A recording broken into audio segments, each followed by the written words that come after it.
Imagine finding a hidden gem with over 4,000 chapters and 18 million views, falling in love with the characters, and then watching the author literally press the self-destruct button on the entire story.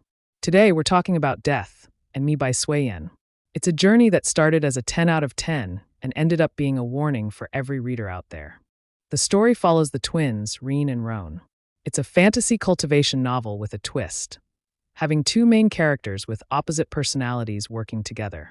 I read up to chapter 565, and I'm here to tell you why my excitement turned into pure disappointment. For the first 500 chapters, I was hooked. The dynamic between the twins was extremely unique, the humor was fresh, and it felt like a genuinely new take on the repetitive cultivation genre. The world building was solid, and I was fully invested in the side characters and the journey they were taking. But then, we hit the chapter 500 disaster. It's like the author got bored of his own world. In a single move, 90% of the characters and storylines we spent hundreds of chapters building were wiped out. The author literally destroyed the planet, leaving behind a graveyard of unfinished subplots. It felt like a lazy reset button because the writer didn't know how to handle what he'd built. And it's not just the world, it's the characters. The MCs, who were once smart and interesting, started making brain-dead decisions. We see this shift where the logic disappears, and the story begins to rely on forced, cringy interactions. Rean and Roan lost the spark that made them special, becoming just another pair of generic, unlikable protagonists. The side characters? Even worse. We're introduced to the Blue Orchard Division, which is basically a group of entitled brats who look down on everyone. Then we get a series of female characters who are either obsessed with the MCs or forced into the plot by a system.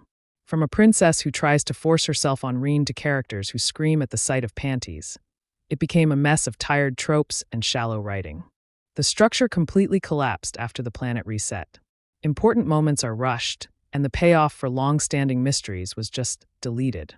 There's a scene where a princess tries to assault Rean, and it's played off as a joke. When your story starts treating serious issues like a gag and ignores hundreds of chapters of development, you know the structure is broken. The biggest deal breaker for me was the emotional disconnect. After their entire world is destroyed and everyone they ever loved is dead, the main characters show zero signs of grief. No mourning, no trauma, nothing. It's impossible to care about a story when the characters themselves don't even care about their own tragedy. My final verdict? Stop at chapter 500. This story went from a unique cultivation masterpiece to a frustrating mess of abandoned plots and brain-dead character tropes.